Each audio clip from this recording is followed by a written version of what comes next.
Hey guys, it's Justin Kahn, and you are listening to The Quest. One thing I've always believed is that you can learn something from anyone, no matter what their background, industry, or position in life. And this podcast is all about finding interesting people and telling their stories and journeys and learning from those. So I am super thrilled today that my guests are Alex Pall and Drew Taggart from the electronic duo The Chainsmokers. Randomly, I got to know Alex and Drew back in 2015. We were both at the University of Maryland for a random event. I was giving a talk on entrepreneurship, and they were headlining the spring concert. And I think only about 10 people came to my talk, but Drew was one of them. He managed to sit through the whole thing, and we kind of became friends after that. Outside of the Chainsmokers, Alex and Drew have many businesses, the most recent of which is Mantis VC, a fund that invests in technology startups.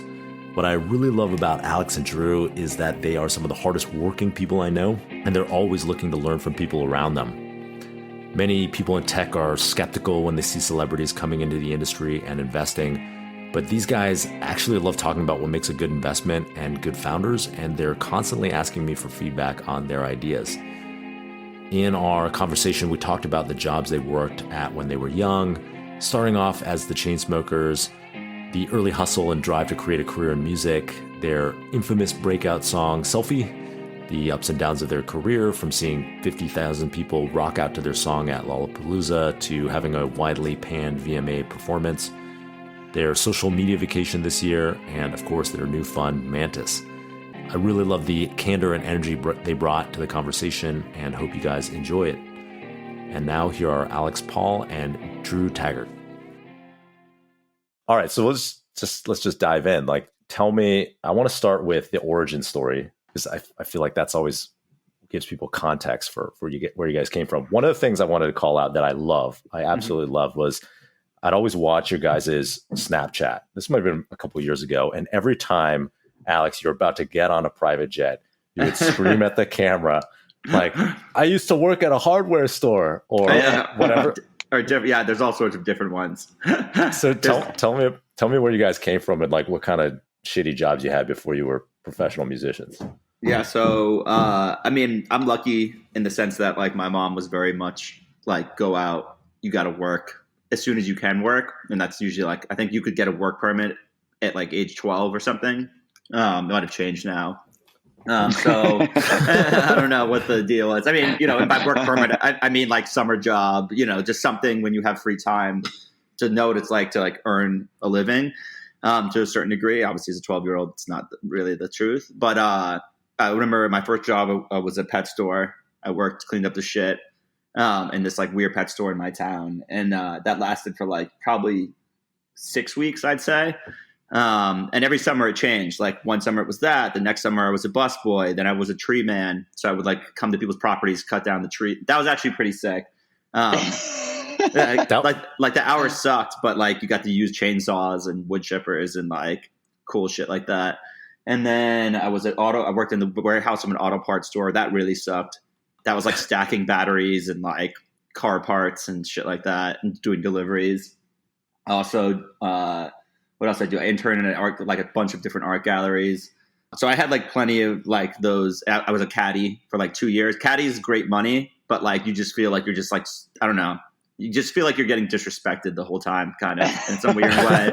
You know what I mean? You're like picking up after somebody else, and it's like, it's like country clubs, kind of like I'm your personal like. You're like the bus boy of the golf course. Yeah, exactly. It just like doesn't feel like you make good money. So like that part's great. And you're like out in nature, and it's definitely, you could be doing like harder work, but there's just like in your head, you're just like, I should be doing better than this. Like you're cleaning up after someone who's successful already is what it feels like. And I never played any golf, so I had no appreciation for the actual sport itself. And I wore glasses and I didn't wear them back then. So like if you shanked the ball, like that thing was long gone. I was never, I was like no use to anybody out there. And then, of course I was like DJing. I got like my first DJ rig when I was probably like 14 from my mom for my birthday. And I would like DJ at like sweet 16s and little bar mitzvahs and birthday parties for like a couple $100. And that was kind of my first entrance into like the music space, I guess. And then, the story goes on from there. But that was my entrance into the workforce through those jobs. Did it give you an appreciation for? I mean, I feel like you guys got a pretty strong appreciation for hard work from that.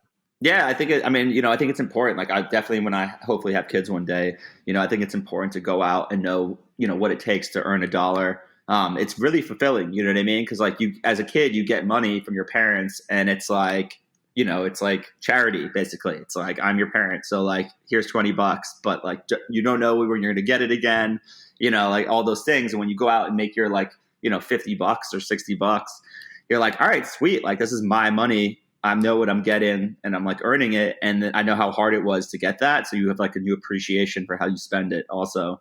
So I think like learning that at an early age, and it also makes you respect the people around you a lot more. They're out there like doing the incredibly hard and, tiresome jobs that make the world go round, because like there's a lot of them, and those people are busting their ass day in and day out. And like, I was the lowest person on the totem pole at that already hard job. So it was like, go get that tree with the poison ivy. You know what I mean? And I was like, damn it. Like, well, that part sucked. But like those things, I think, really helped shape the way that like I approached work throughout my life. That's awesome. Drew, how about you? Where do you come from?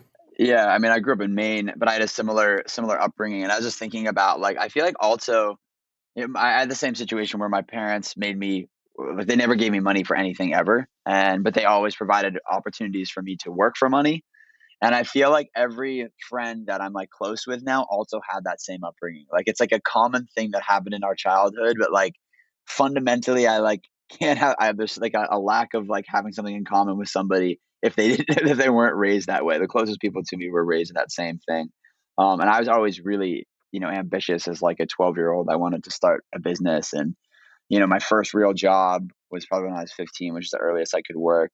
It was actually like, I did it all through high school. I worked at a hot dog stand in my town. I lived in like an outlet town. And I mean, I do have a very passionate about hot dogs. He's a great hot dog maker. Great hot dogs. I love hot dogs to this day. It's disgusting how many I've probably eaten. But also, I like the job because it was sales, and it was like getting people to like, I don't know, you like just like try to pitch up like their order every time, and it's all like hospitality and making them feel good, and be like, oh, this kid's nice, I'll give him a tip. And that was the whole game. It was very motivating. I did that for like 4 years, but while I was doing that, I was living in an outlet town, and the internet was kind of like, e-commerce was kind of playing like catch up to the whole real retail space. And so like I would go into Timberland and get these like 30% off coupons, and they were already at a discounted rate, and I'd buy like these Timberland boots for like $40 to $70, and I'd throw them on eBay and sell them to China for like $300. So there's like this, I kind of like made some money in this like little pocket where like e-commerce just hadn't really caught up yet. So I was always with the side hustle. And then I went to school at Syracuse, and was interning every summer. But I didn't come from a family that could pay for my school, and I chose a really expensive school stupidly. Well, not stupidly, because it led to where I am today. But every summer I was just trying to make money and also intern, and that was pretty unsuccessful. I had some like valuable internships at Interscope Records and a PR company in New York, but making money, I was like still like just trying to figure out anything that I could do. And I remember like my senior summer, I had to like come home and do landscaping because I was like, I can't afford to like just try and do that. And so that was kind of depressing because I was like back in Maine, like my college career was ending. I didn't have any leads for a job. All I wanted to do is make music. But I still had this whole entrepreneurial side. And I liked the landscaping because it paid well and you could listen to books while you did it. So I read so many amazing books, like 9 hours a day doing that stuff. So, and then luckily after that, I was basically told myself I'm going to be like doing music as much as I can. I had gotten paid by a couple people to do like ghost producing and producing, like doing remixes. And that was enough to like keep me motivated. But I think, I told myself by the end of the summer, if I don't figure out something real, I'll go and find a normal job, like something entrepreneurial or maybe something in real estate, because I love real estate. And then I met Alex, and the rest is history. How did you guys link up? We met. Alex was. Go ahead. Sorry. No, I mean, I was. This is our first podcast, everybody. I was working as a receptionist in an art gallery in New York. Had been there for like 5 years, and I was DJing at night. pretty much probably like 4 or 5 nights a week, actually, at different bars and clubs and lounges all over New York. And I actually have heard of Drew. He was like making music under this name Danconia. He had this one song I had heard, and at the time, the partner that I had been working with, decided he wanted to go off and work on his own and do his own project. So I was like, still very committed to the Chainsmokers in terms of like, we had 4 or 5 shows a week. Like that was like more than most DJs could say in the area. So I was like, all right, well, I want to continue on with this. So let me buy the name out from you at least, even though you don't have any intention of using it, but just so it's mine. Ended up being a really good investment. And how much did you pay him for it? I think I paid $8,000. $8,000? Yeah, which was a huge amount of money at the time. Yeah, I mean that was a huge amount of money at the time. Obviously, now in hindsight, it's like hell yeah. But at the time, I was like, is this really like a wise decision? And anyways, so this guy Jake, who had been interning for our manager, who's still our manager, was like, listen, I know this guy Drew, that he's under Danconia, like he's graduating school and is a really good producer, as you've heard. I think you guys should meet, and maybe he could be, fill the spot as the second Chainsmoker with you. I mean, Drew could tell his side, but he came down to New York and we met at our manager's old apartment, and we're just like, talked about how obsessed we were with dance music and like which people in it were our favorites, and just about like where we wanted to potentially take this, and I think you could like, there weren't like conversations of like grandeur, you know what I mean? It was just more like, I think you could sense how like ambitious we both wanted to be and how seriously we wanted to take this. Cause I was like, I'll quit my job tomorrow. And I'd been in this gallery for 5 years. It was like, not the like best time to be like quitting a job either. You know what I mean? Like when you're living in New York, it's like, you really got to keep the money coming. And he was like, dope. Well, I'll move down from Maine, tomorrow as well. And let's just like start working on something somewhere. And that's kind of the beginning of the whole Chainsmoker thing.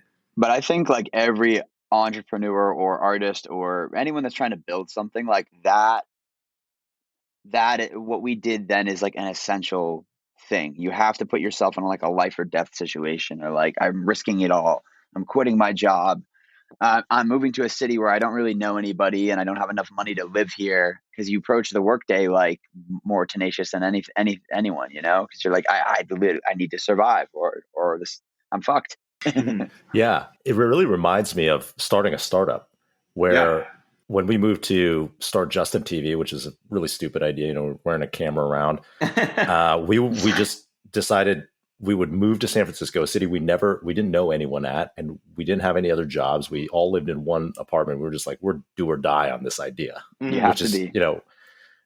So actually one other thing I want to ask you that came up for me was, how did you know you guys wanted to be a duo and not solo DJs? I mean, for me, I guess you didn't really know, but like over the course of like, I'd already been DJing as a duo, and I was just like, there's something really fun about like the partnership of like traveling with someone, playing the shows together. I mean, that could be as simple as like, you're not bearing all the responsibility if it goes terribly to like you're sharing, great moments with people. And I just think like, for me, if you look at my old report cards from like 3rd grade, it always said works well in the group. So to me, it was just more fun, that whole experience of going in it with someone, especially for me, because like I didn't know how to produce music at the time. Drew did, and Drew didn't have any shows at the time, and I did. So it was like the marriage of those two things that like really set us forward, because it was like, we each had something that we were bringing to the table that we both needed. And that was like the foundation of like what propelled us forward. Then like, as we began to work, we began to see like other ways that like this partnership really works well. But yeah, I mean, it wasn't like us looking at like Swedish House Mafia and being like, oh, they're the sickest. You know what I mean? Like we need to like do that, even though they were the sickest. We weren't like that, it wasn't like, we were happy to have been like Avicii or Alesso or Swedish House Mafia or Calvin Harris. Like, like Calvin was probably our favorite back then. And, he was just one dude, but he had it all. Was this like 2012-ish, something around exactly. there? Yeah, 2012, 13. Yeah, Calvin was at the top. Yeah, he was. Well, what we loved about Calvin Harris was the fact that like he really carved his own lane in a really cool way. He didn't really seem to follow any trends, and his songs had a swagger to them that, even some of the other really great dance music artists that were putting out stuff, it was like very pop. And Calvin obviously became one of the biggest pop guys, but it was all like very cool and very him. And we've just always had the most respect for that guy. Yeah. Yeah. Okay, so once you guys got together, how long was it until you released Selfie? Probably if we got together at the end of 2012, I feel like Selfie came out in 2014. Yeah. So like probably a year and a half. But that Which was is like a really weird process. Yeah. Yeah. That was just say What that were was you like gonna very say? that was just very much in the middle of like we had like a whole thing going before Selfie that was like really working for us. And like I mean Drew can tell you about it in a second, but like we were doing this whole remix hustle that like definitely applies to like how you were talking about startups, because we were like for sure growth hacking along the process. And then Selfie like was like this anomaly that was like a result of like all the strategies we already had in place. But like then we quickly realized like the internet and like how all these things working together just like exploded the song for us. And it was like, you know, amazing and terrible all at the same time. That's kind of, it's almost like its own story in itself. Yeah. It's But fun. maybe It's funny because it is our first hit song, but like what Alex was saying is like when we first met, like we had a couple of DJ gigs like a week that would like kind of pay the bills, like going to any like random, you know, LA or New York club on a Wednesday night. We would be the DJs in the corner for like a couple $100. That was kind of how we started. And then like to hone in like where the Chainsmokers sound was going to be, like we would just do these remixes, and we found this website called Hype Machine, which is a blog aggregator, which is pretty much like the first viral chart on the internet. All the songs that were on this chart were, you know, their chart position was determined how many times they were being blogged and how many times they were liked once they entered the chart. Most of these songs were like indie, like alternative bands, which is like what Alex and I grew up on, which we loved. That no one in dance music was really like paying attention to, and so we kind of found this opportunity where it's like we'd reach out to all of these artists to do a remix. You know, these are all like smaller indie alternative artists that didn't have remix budgets, and dance music was blowing up. So we like, you know, finessed a couple of them to let us do remixes. And then we were remixing, you know, a record that was already trending. So it was more likely that a blog would then post it. And then Alex would go and he'd look at every blog that Hype Machine basically combed music from.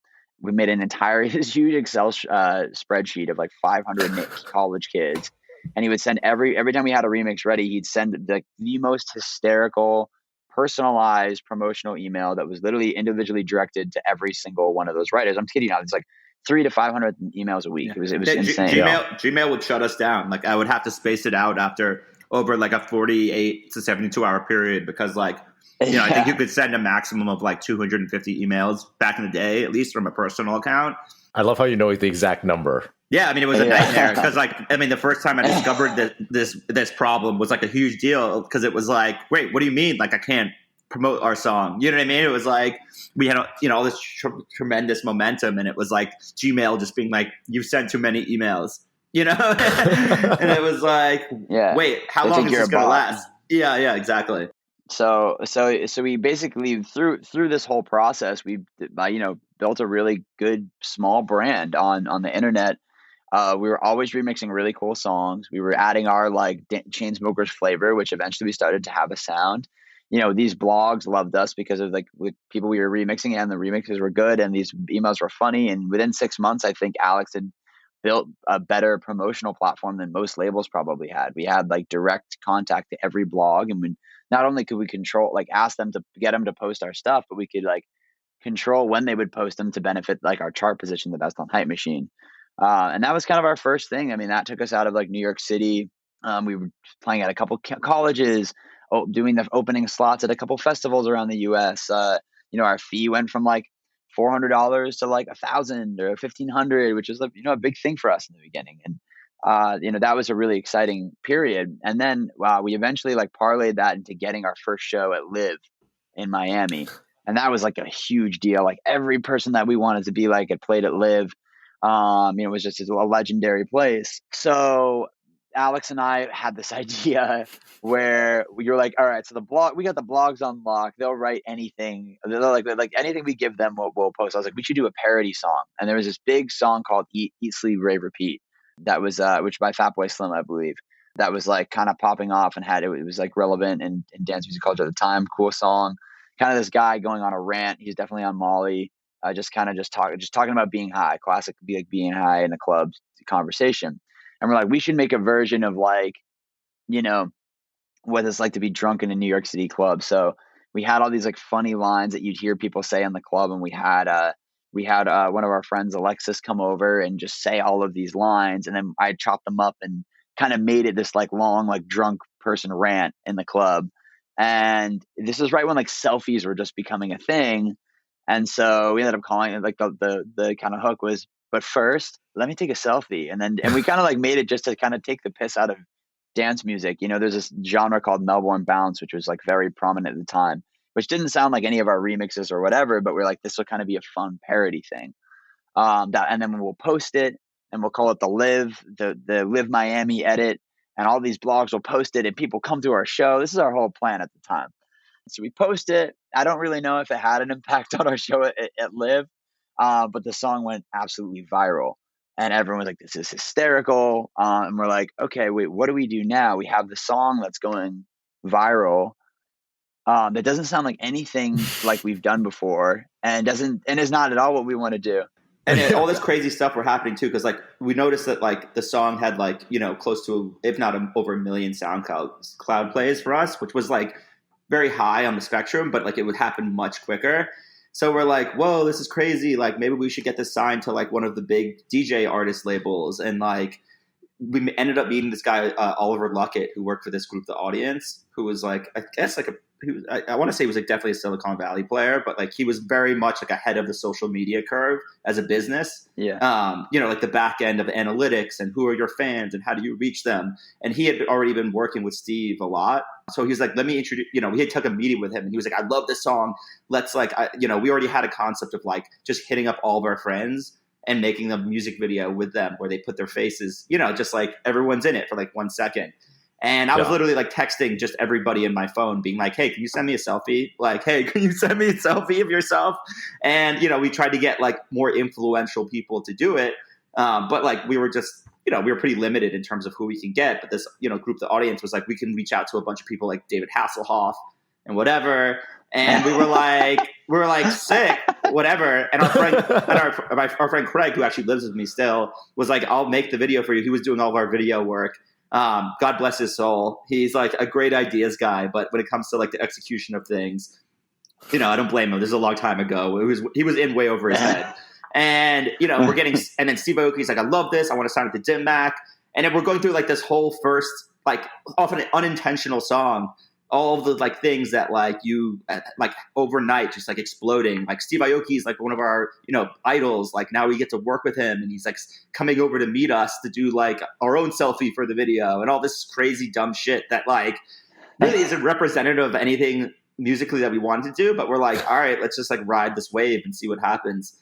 And, you know, ended up, I mean, the whole video is like its own documentary in of itself of how that like ended up coming together. But I remember like from like October to like January, it was this like insane period of like, then we were meeting with Sony and Universal and Warner Brothers and, you know, all these different labels. And it was just like, holy crap, like this, you know, everyone's like, you have a hit. Like, what does that even mean? Like, we were just used to being on Hype Machine, getting number ones. Now we were like in the top 10 on iTunes, which was like, is that hard to do? I don't know. We've never tried to do this. Like, it was such a weird feeling because it was like, yeah, isn't that what's supposed to happen? And people were like, yeah, but you don't realize how hard this is. And I remember like every radio station sending us like liners to do where you're like, what's up? It's the Chainsmokers. You're listening to like 102.7 Kiss FM with Ryan Seacrest. You know what I mean? And we spent like 4 hours banging out these like vocal liners. And it was like, you know, it was pandemonium. We were like trying to catch up to a song that was like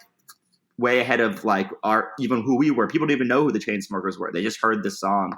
And yeah, I mean, Drew could keep telling the story, but it just gets weirder. Yeah, go for it, Justin. Oh, I just wanted to say I remember hearing it. I was probably one of these faceless massive million plays in your SoundCloud, and I was like, "What the fuck is that? Yeah, this song is so cool." Well, it was cool for about 3 days. Yeah, and then it was on the radio, and people were hearing it, and everyone was like, "This is funny," and you want to share it with your friend, which made it go viral. But no one wants to hear that every day.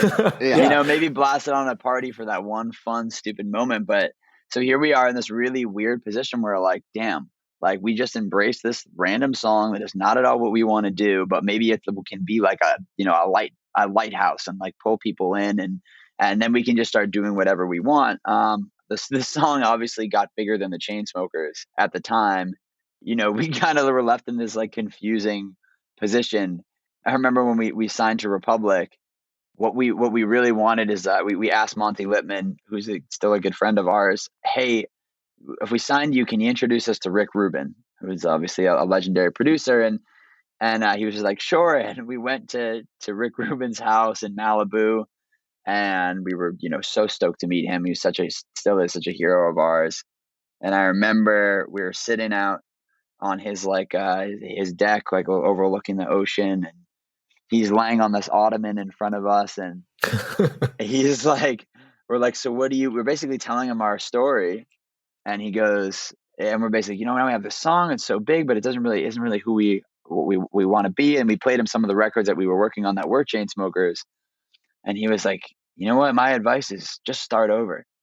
We were like, what? And he's like, yeah, change your name. Like, I don't think this song is just too big. And we were like, oh no. Oh no. Like, what our like hero is here telling us that like, just go back to square one after we've had this like meteoric rise to this weird position. And so, luckily we didn't follow that advice, but it was a very like devastating moment, that's for sure. And we just realized, I mean, our team has always just been like, all right, let's just always bet on ourselves. There never becomes a place where things plateau or become easy. So that's kind of been something that we've understood since the beginning. And, what ended up happening is, we ended up losing our first record deal because as soon as they realized we weren't going to make more songs like Selfie, that wasn't really what they signed up for. And luckily we were able to part ways with them amicably, and they were just like, look, like, let's just not go By the way, further. that was a devastating day. I remember going to our lawyer's office, which we never do, and it was like everyone was like meeting, like our business manager, our Adam, our manager, and that was basically our whole team at the time. And I like walking in, and in my eyes, the plan was to be like, what's next? Like, let's do some, like, we're about to like take this and then move on to the next chapter together with Republic and like kill it. And then we sit down and they're like, so Republic doesn't want to move forward anymore and they want to drop you guys. And I was like, wait, what? Like, I thought this was literally the complete opposite of that meeting. Like, we were about to talk about like all the amazing next steps we were about to do. You're telling me they don't even want to work with us anymore? And, and I was like, I've never felt more discouraged in my life than in that moment. Cause I was just like, holy shit, it's over. You know what I mean? Like that whole thing that we've been working so hard on is just a wrap. They don't believe in us. It was like so upsetting. And obviously like, again, like you said, we ended up just like persevering through it. But in that moment, it was like, it was so disheartening. And I'm actually really grateful to Republic because, they were cool about it. They could have just locked us down in this deal forever. And we could have just like sat on a shelf, you know what I mean? And they were like, no, you guys go do your thing. Like we got what we needed. You guys go, good luck to you. So I'm actually grateful for them for that. But that was the beginning of the next career of the Chainsmokers. What kept you guys going? Yeah, well, in the same meeting that we were told that we were dropped, we were also told by our manager, he's like, look, it's going to be fine. I didn't want to tell you guys this until it was official, but I started a JV, a junior label with Sony. So it's like great news for me. No, but for the reality was, he's like, I have a channel to release your music, and we have these songs that we all believe in, and now we have a way to put them out, and we have a link to get distribution for them, and we'll just grind. We'll just do what we always do and work hard and be clever about ways to promote ourselves. And so that's what we did. And the first song we put out with them was really terrible, which I'm not going to even mention because I don't want anyone to look it up. I don't remember what song it was. Don't let's not try and guess if you remember it. Not that's the worst bit. Oh, no. Yes. Yeah. Oh, yes. Forget about that one. And the second song we put out, I remember, actually, this is funny because we were still doing remixes at this time, and we did this remix of this song by Anna of the North called Sway, and it was a more down tempo type remix. And I remember after I finished it being like, this sounds like what the Chainsmokers sound needs to be. And I was like, I got a great feeling this is going to get a huge reaction on when we put it on the SoundCloud. We posted it, absolutely crushed. Number one, Hype Machine, which was, we had a bunch of it, but it just felt like there was going to be this new wave of dance music. It was more down tempo, it was chill, it was like, it was very unique. So that led us to making this song called Roses. And Roses was the second song that we put out on our manager's label. And we had a good feeling about that too. We were like, this just sounds like, it sounds new, it's fresh, like no one else is like really, I would like, everything was still kind of at 128 beats per minute. It was a lot faster. I was like, I think this is something that could be our thing. And it went out and our fans loved it.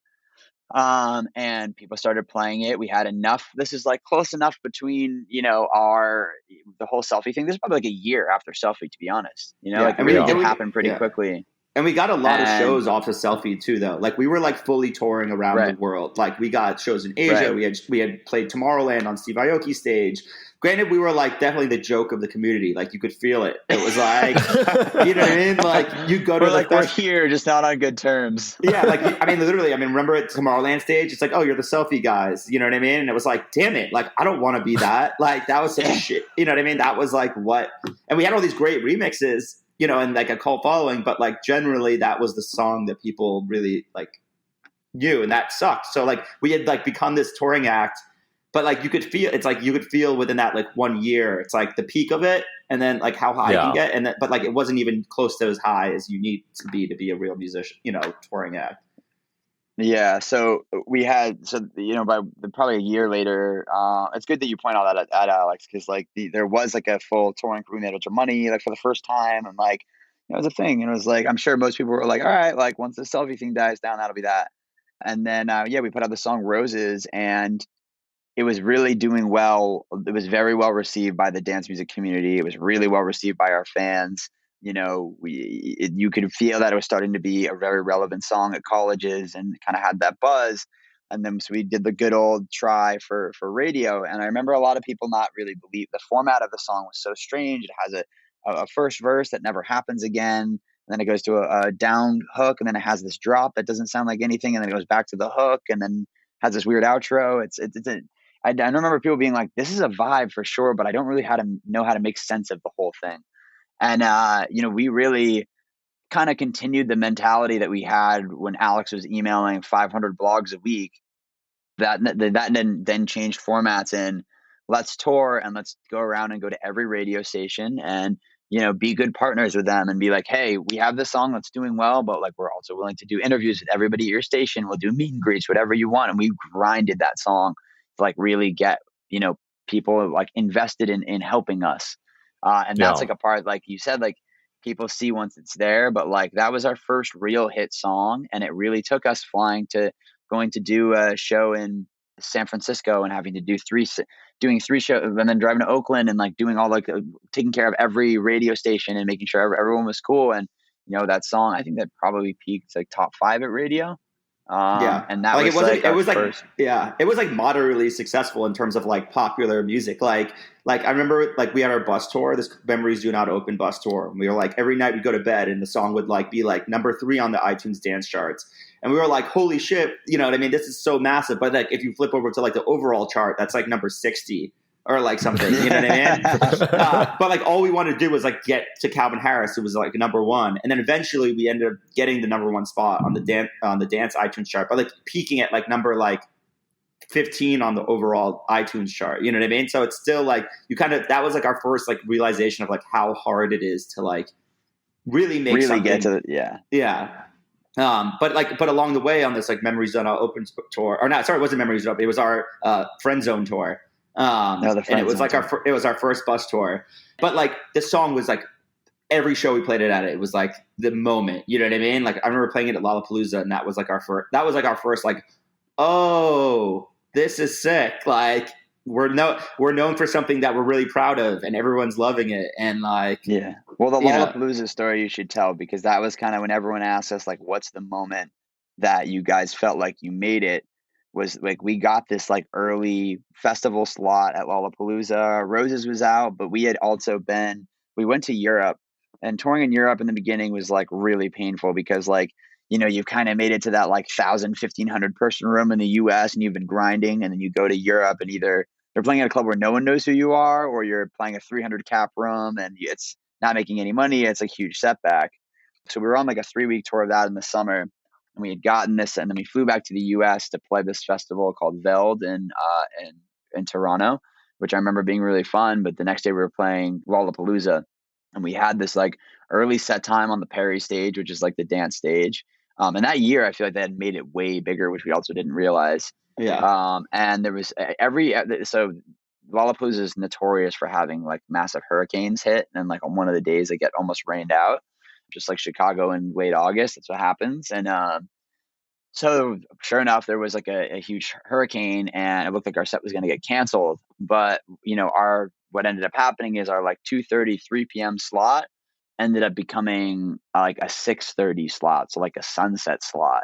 The storm blew over. We were able to resume things. It opened up, and there's this video of our buddy Rory, who's our video, one of our best friends, and was our videographer for a long time. This crazy video, we did some mix of, I think, that song Cheerleader.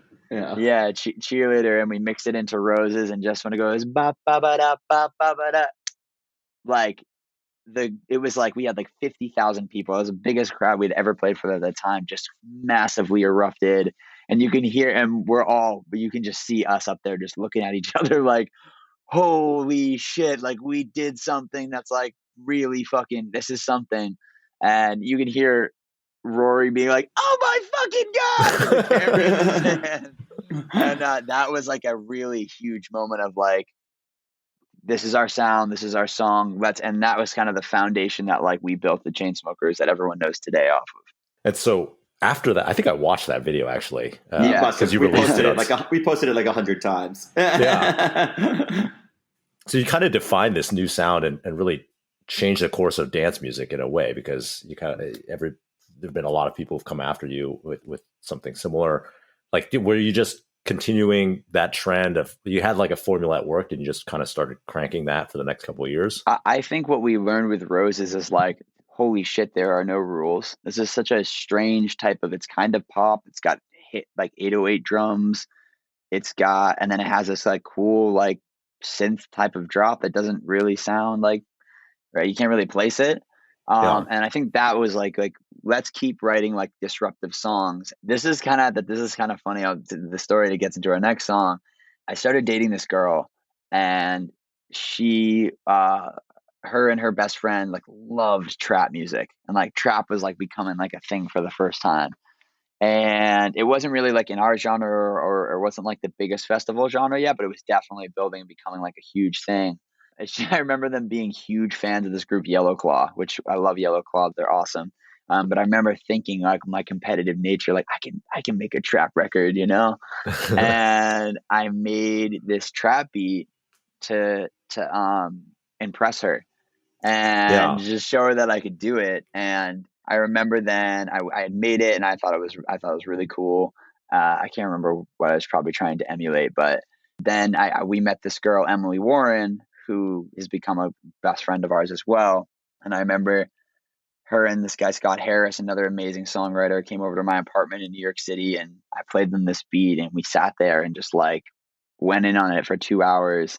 And that song ended up becoming a song called Don't Let Me Down, which was just, compared to Roses, was even a monster record. It was number one on radio for a long time. We won a Grammy for that song. And that was like a huge another moment, but like it was another example of us, like we wanted to take this like lonely, almost like, I don't know, Tycho like XX kind of like guitar vibe, and mix it with a trap record, which was like, it was kind of like how we were doing with indie music and EDM. Is like we kind of wanted to fuse all these genres, and that was kind of like the next the next song in the progression of like getting to know the Chainsmokers. That's awesome. I feel like one of the things I constantly see is you guys have been redefining yourselves your whole career and like coming out with new sounds. And one of the things I read online sometimes is people are like, oh, the Chainsmokers it's just pop music or whatever. It's like, but I think that really speaks to how you guys have made it in a way and defined things, because everything has followed where you've gone. And I so mean, like, that's very nice of you to say. And I'll definitely take that compliment. I think it's funny. I mean, we love the dance music community. It's like what we fell in love with to start this whole journey. You know, one thing I like appreciate and also like, is frustrating about dance music community is it like it moves so fast, but it's also like the oddly critical genre of people in it where like you are loved for doing something great. And then you're so quickly like you live long enough to see you turn into like the villain. And then you like keep it going, and then you like keep going through cycles with it. And it's like I know we have so many great fans out there, so it's like it's not like there's some like dark force that's against us.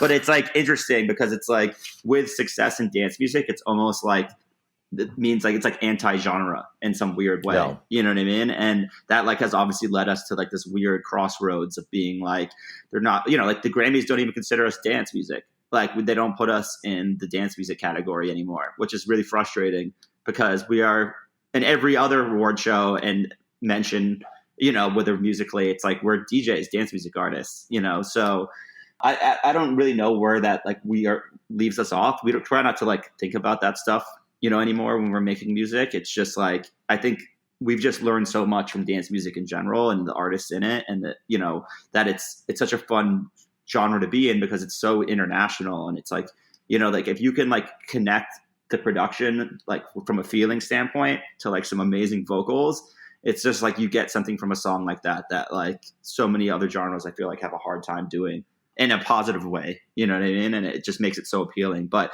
we've definitely like our roller coaster with the EDM fan base. It's always up and down and up and down.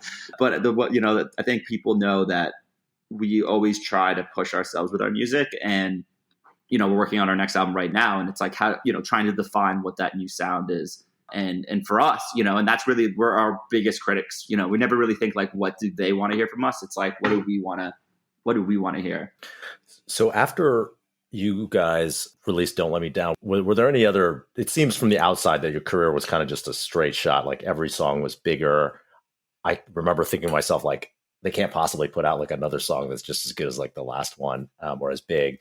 But it seemed like you guys have been able to do it for years now. Were there any other moments that were as devastating as the first time you got dropped from a label, or any other things that happened that were our entire career with the press corps? One of the, Drew mentioned it earlier, but one of the big parts of our success was like being good partners with everybody and doing everything. We never said no to things, which was probably has been our biggest, crutch today, which is like, we don't like leaving things on the table. We really want to like give everyone an opportunity and grow this, as best as we can. And I think like in the beginning, when you can't think for yourself because everything's so new, you're listening to people telling you to do this because that's what you're supposed to do. And obviously now we have a totally different approach to that. But, that's kind of led to like a lot of really painful moments in our career where it's like not trusting our instincts on whether something is like cool or not, or whether we're ready to do something because, naturally there's a fear like, you work so hard on a song and let's say like the song doesn't perform well. You don't want like someone to turn to you and be like, well, if you had just done that show, maybe it would have been different. Or, like if you had done that interview, like, maybe the song just would have been that a little bit bigger and then gotten you to hear. So, that's kind of like been our downfall is like doing those things that like we just didn't, whether it's being properly prepared for or, there's like big ones. It's like our American Idol thing, the VMAs thing. I'd say like some press. Yeah, I mean the VMAs thing was really bad for us, but we're really bad for like me in particular. What happened? So we put out the song called Closer, which is probably our biggest song to date. This was after Don't Let Me Down. Our manager, like it came out and went number one on the Billboard Hot 100. So yeah, you put out this song Closer, and this is the first song I ever sang on. We had a feeling it was going to be really big, because we played it, we like previewed it at Coachella, which is in April, and we just played like the first verse into the drop, and our Twitter just became like every day like hundreds and hundreds of comments. I think that's the best our mentions have ever been. That had just been like, when is We Ain't Ever Getting Older coming out? When's it doing? That's what they thought the song was called. They were super stoked, and so we had a feeling that it was going to be really special, and we'd also play it for people, and they were like, you just got the feeling that it's going to be a big record. And then so the song comes out. Sure enough, it goes number one on the Hot 100. I'd say probably like a week or 2 weeks. It didn't debut there, so I think probably it took a week, 2 weeks or 3 weeks maybe. And in that time, and as soon as it went number one, the VMAs was happening the next week. And our manager was like, "You guys got to play the VMAs. Like this is, they want you to, like, the slot opened up. They want you guys to come do it." And I remember just being like, I've never sang live ever. And this is the first song I've ever really sang on in my life. Like I did the background vocals in Roses, but this is like really the first time. Fuck, I don't know if I'm ready for this, but it's a huge opportunity, and like this is a whole new world that we're not versed in. And I'm like, well, I did sing on the record. How hard could it be? The short answer is it's very fucking hard. Not only was my voice just not ready to be heard in that scenario, but like little things I like when you go into a stage, you have to wear in-ears so you can actually hear yourself in real time instead of hearing the echo that you hear in that room. So I put in these like crappy in-ears that like barely, like I could barely hear myself singing, and I'm out there like not knowing how to sing, can't hear myself, never been on stage and as a performer like this before, and just went for it. And boy, was that a bad idea. Like the amount of like people just, and understandably, it was terrible. Like I sounded so bad. It was probably so uncomfortable for everyone to watch. But like my Twitter just like became brutal for like months. Just people just making fun of me and like just thinking I'm a joke of an artist. And, there was some other like spicy press thing that came out around the same time. And then my Twitter got hacked, and no one would believe that it got hacked, even though the things that the person like tweeted were some of the most like insane, crazy things. But I didn't really have a celebrity like presence or no people to know. And so I really hadn't been on Twitter since then. It kind of scarred me, which is kind of fucked. But that was like a really like in a moment where you should be having a career high. You have the song that stayed number one on Billboard for like 16 weeks and was everywhere, and you're singing on it. The whole world is like, fuck you, you suck.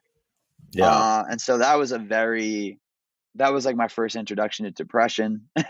It was led to a really dark time for us and definitely me personally. But what are you going to do? You got to wake up every day and just be like, all right, well, let me just show them that the only way I can like not go out as this person is just keep going forward and keep putting out records that are great. And like eventually like everyone will realize. So that's what we did. That's so impressive that you continued to. I mean, you were just like, fuck it, I'm just going to keep going. Well, what else are you going to do? You kept singing, yeah. Like I'm not going to give up. Yeah, I feel like we have this really like, like our intentions are always in the right place. You know what I mean? Like we really do try to do good and the right thing. But for some reason, I don't know if we're just like screw ups in that sense, but like we seem to always be misunderstood or like misaligned with like our actual agenda and what we hope to achieve. Because like our music is really about bringing people together, making them feel included and acknowledged. All the brands and things that we try, and businesses we've started, really like harp on that experience and being, great hosts to people and great friends and connecting everyone.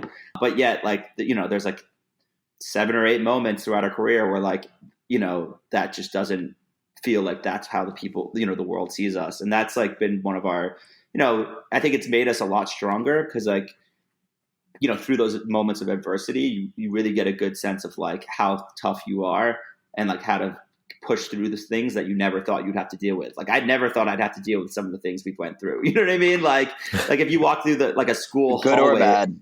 Yeah. If you walk through a school hallway and like, someone's like, you're an idiot. And you're like, damn. You know what I mean? Like that like would stick with me like the whole day. You'd be like, wow, this person like doesn't like me. Like that's like I hate that feeling. You know what I mean? And then then add that to like the global scale what it feels like. And it's like a really bizarre feeling, but like you kind of have to look past it because it's really not like representative of everyone. You know what I mean? So it's this weird feeling going out and knowing that you do have like tons of people that love your music and what you're doing and whatever, but like the bad stuff just cuts through so much deeper.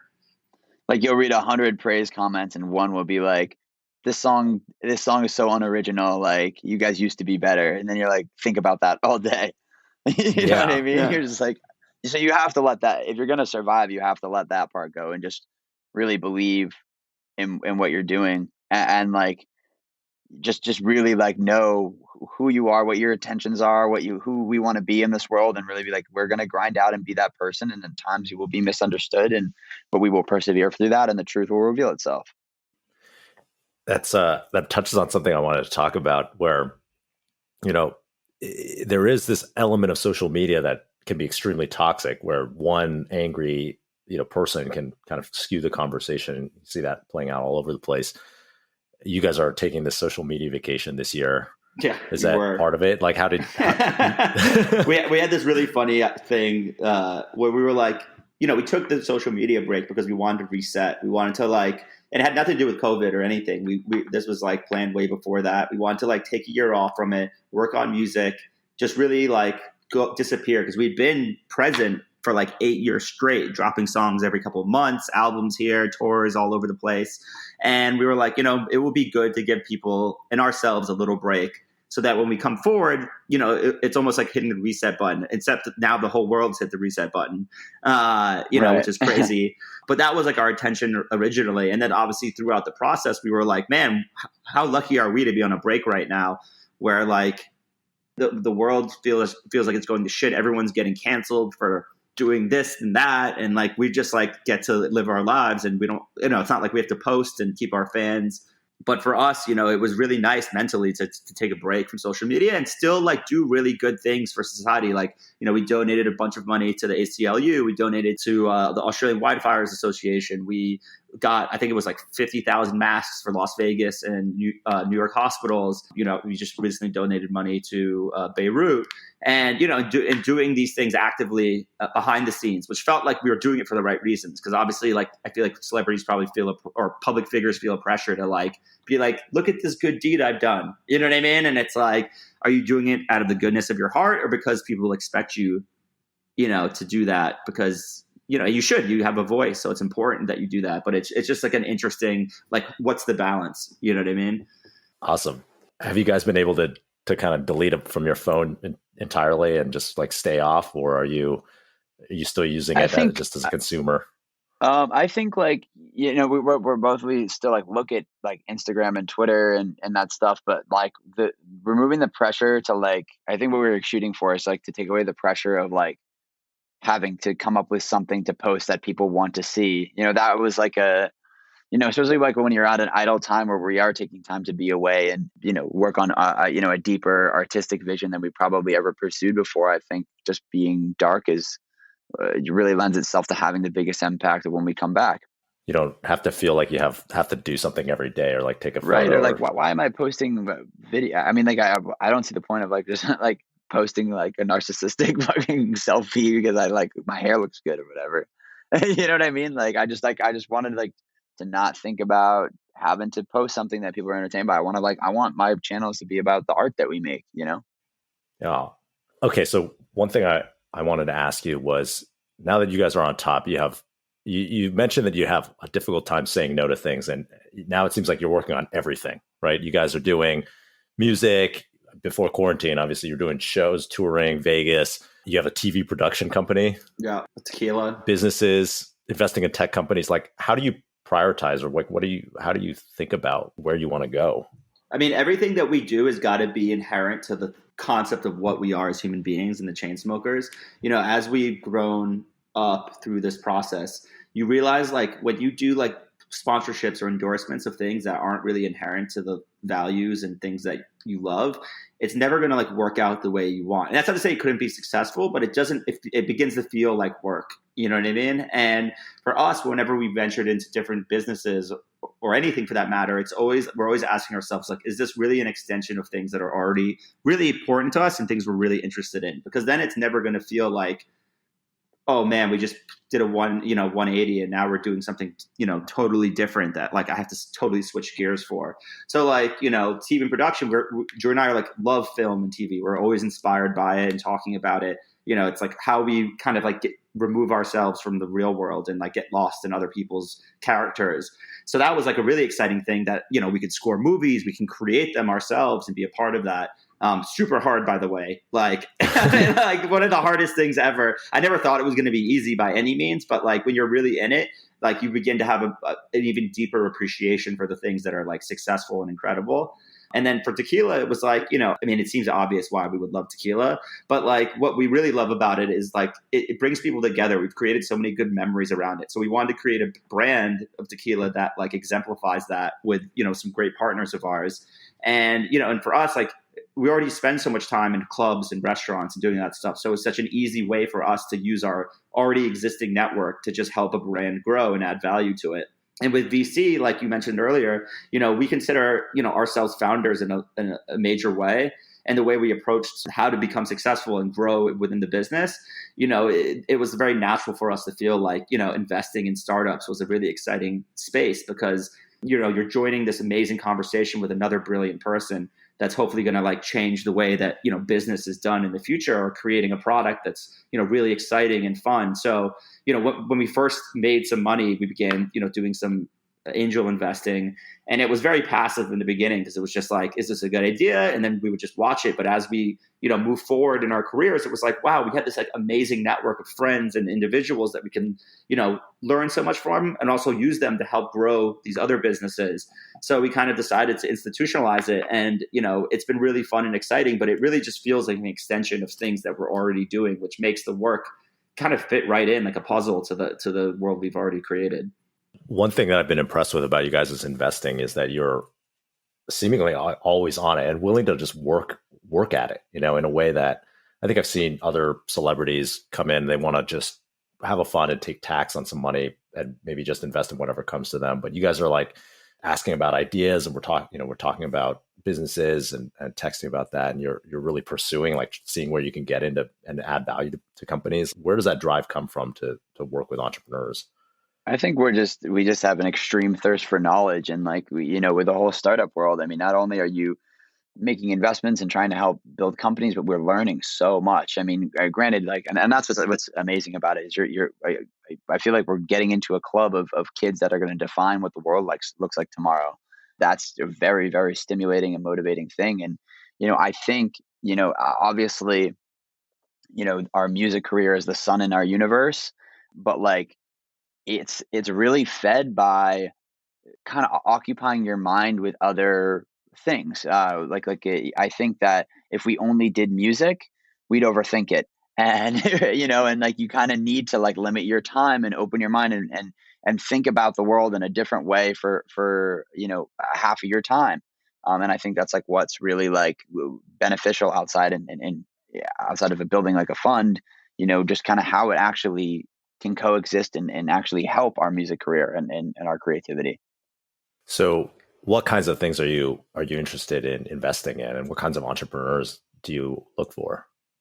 We look for, I mean, our fund is focused on the consumer vertical, which I know is pretty broad, but we're looking at consumer tech, financial tech, media and entertainment. Those are all early stage companies. So those are all areas that Alex and I feel really strongly that we have influence in the past and we have the ability to do going forward. We found like we have a lot of relatability to founders in those sectors. We've gotten, if you look at the companies that we have invested through our fund so far, it's a very, very wide array of things.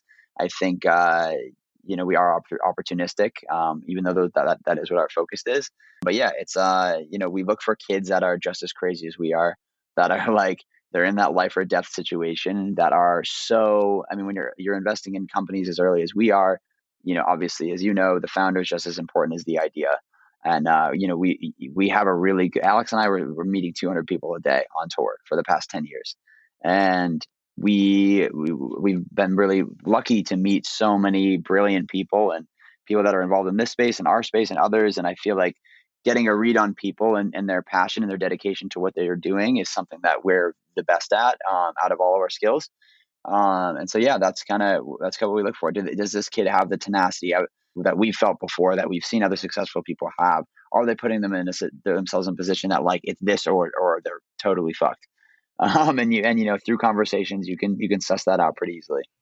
I see a lot of parallels between the entrepreneurial journey and what you guys did. You guys were really putting yourselves in a position through hard work to get lucky, like with that first, with Selfie, with that first hit. But it was really about staying in the game and like working hard and trying different ideas, and eventually something's going to work. You don't know what's going to work, but if you put yourself in the position to get enough shots on goal, eventually, you kind of get odds in your favor. And so like when you're advising startups, these young founders, how do you advise them? What do you tell them to do? I mean, I think that that always depends on the person. I think most importantly, like give them support. You know what I mean? Like you got to like let them know you're there with them, and you got to really like, it's not like a lot of, times we hear it's just like you write a check and you're gone. You know what I mean? You don't hear from that person again. We really want to be, a partner to them.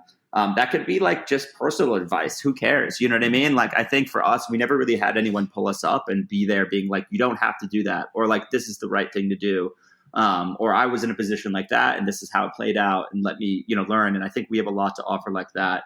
And those things will become, more obvious over time as that relationship grows with them. But one thing I heard a lot about as we've entered the space is like you can either have like a transactional relationship or a relational, relationship. And for us, the transaction part is obviously, important. You want to be invested and be able to see returns. But like the relationship itself is really where everything grows. And, for us, it's like I'd rather be a part of the conversation in a small way than not in the conversation at all. And so, those little votes of confidence, checking in, being friends to people, that's what we, really excel at. And a lot of these founders are like 20 years old, like I was such a loser at 20 years old compared to what they're doing. So, to give them that motivation and confidence and know that, two guys like us are rooting for them and willing to, make intros or help solve real business problems that they're having, or, in any capacity, whether we end up finding that solution or not, you just want to know that people are, these days are on your side. So that's kind of like what we really try to give them. Yeah, I found that in the early stage, especially, and even through companies that are hundreds of millions or even billions of dollars of valuation, the founders often just want someone to have empathy for them and to hear them, to talk to them like as a human being, and just sometimes even just relate their own experience, even if it's not helpful. Like some of these founders have said, Justin, you're my most helpful investor. You're like, and I don't even think I'm that helpful. I'm just telling them here's what I went through or whatever. Yeah.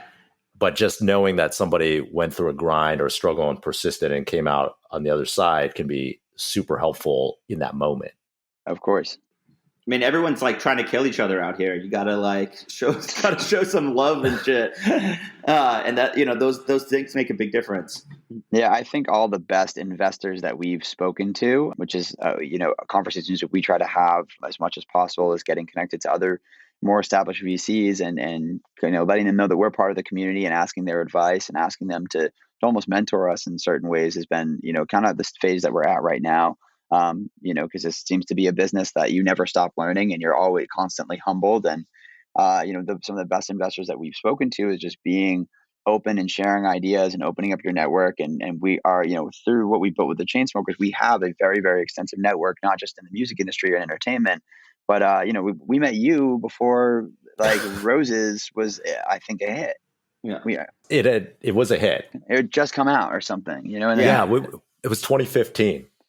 That was hilarious, by the way. Right. When did we meet? We met at the University of Maryland. Yes. Yeah.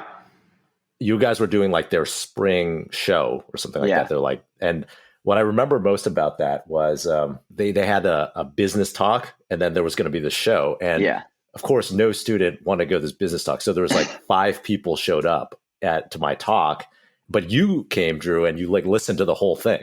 I remember I was talking about like the Justin TV story. Yeah. And then we went to your show, which was like, tens of thousands of kids. And that was probably a lot more fun, but I remember. And look, we're still friends. Yeah. But I feel like Alex and I have always just been super curious and we've met so many interesting people. And I feel like that's what really like motivates us to get up every day and keep grinding, do these 12-hour work days, even though we're at a point where we're independently wealthy and we've kind of made our mark on music, and it would be we have the option of not doing this, but being invested in and learning from all of these like people that are way smarter than us, it is something that's like it's just very motivating that I don't really see ever stopping for us. That's amazing. You mentioned you have some business mentors, maybe in Silicon Valley or other business mentors. Who are they, and what have you learned from them? I mean, there are a few. I mean, some are such easy, like they can be really clear cut and direct. Like I remember exactly where I was. It was like our going away party. We were leaving New York and we were finally moved to LA, which was really nerve wracking because I thought I was going to be a New Yorker for life. And our business manager was like, yo, you like Uber opportunity. Like, and we all use Uber all the time. All you'd heard, it's just like this brand new company. And we were so excited and we were just like, hell yes, let's invest, It was through Morgan Stanley and it was like Series G, you know what I mean? Like so late in the game. But that in and of itself, the time, like, and who knows, that could pay off, down the road one day. Like we still have high hopes for that company. But like, that was like simply a case of, hey, you were way too late to the party. You know what I mean? And like, that's just like a clear cut, easy ship it. You know what I mean? Like, yeah. But then like other businesses like Ember, which was probably our first investment we ever made, and a brilliant company. And Clay, is the founder. He's just like the nicest guy ever. And it was a heating mug technology. So it would keep your coffee at whatever temperature you set it at. And the design was super sexy. The goal was to get it into Starbucks all over the, world. And then, expand from there. And he owned, the technology, which, was really important. And at the time, it wasn't like, I don't think we put enough importance on how crucial that was. But, since then, he's now pivoted into maternal, into healthcare, and the company's in every Starbucks. It's like one of the best selling items on Amazon. And it's like just from that positive experience that was almost like accidental in so many ways. We just like the product. You learn about like, do you own the tech? Like how defensible is your business? As a founder, like, can you pivot the product into different industries and make it even bigger than what you imagined it? And then we got in early enough where like, the growth really made an impact on our, investment itself. So that was like another, like a really good one that like we kind of lucked out, you know what I mean? But each one teaches you something. I mean, there's not an investment we haven't done where I wouldn't say none of our investments have zeroed out yet, which like we laugh about now because it just means none of the businesses are old enough. You know what I mean? Like, because all I hear is that like, that's just like how it goes. So, but that's what's so fun about it. You know what I mean? Like we've like gone and played shows for some of the companies that we're invested in, like Wheels. We did like their helmet campaign launch on our TikTok. You know what I mean? It's like finding cool ways to help these businesses and be a part of their story is really exciting to us. And I was, in 2007, 2008, when the market crashed, real bad last time, I was like, receptionist. And out of that recession, so many, or whatever you want to call it, like financial crisis, so many great companies, were born, like the Airbnbs and the Ubers and so on. And it was, we didn't have enough capital to like get, or know anyone to get into any of those businesses. But like, those are all the companies when we sit down at a table now and you hear these like amazing stories. I mean, Brian Chesky is like a good friend of ours. And there's not like a successful person in VC that doesn't have like an amazing Brian Chesky Airbnb story. You know what I mean? And it's like, I hope that we could be a part of like the next generation story as like Gen Zs and millennials decide what's important next. And, we can find those incredible individuals that are going to, shape the tomorrow. And, in 20 years, we can like have the story about, Adam, who like showed up at our studio in, you know what I mean? And like, had to live on our couch for 2 weeks while he created like the most, service life-changing product that is so successful. I mean that the concept of that's just so cool to me. Awesome. Cool. Well, that's really what I had. Any final thoughts you want to impart on the audience? Shout out to Robin Chan. No, I just like this. I would just like to say thank you to you and Robin now that Alex has mentioned him, because you guys have always been such a great resource for us to bounce ideas off of. And you guys have always been responsive. Obviously, like you're involved with the fund now, but, I feel like anytime we've sent you an idea, you guys have always been super cool. And given us, respected that, we wanted to learn and are entering the space that you guys have much more experience in. And yeah, just thank you guys. And, you kind of opened the door to us meeting a whole other group of people that are heavy hitters in the space, and we're learning a lot from them as well. So yeah, love you, man. Thank you, guys. That was my conversation with Drew and Alex. I really love their willingness to be vulnerable and honest, and I think that's pretty rare for people who have made it to the top. I hope you guys enjoyed the podcast. If you like it, bang out that 5-star rating on iTunes, and please hit me at Justin Kahn on Twitter with feedback. I've been having a lot of fun making these podcasts so far, so hoping you guys are enjoying it as much as I have been. If so, please send me a message, and I'll see you guys next week. Love you all.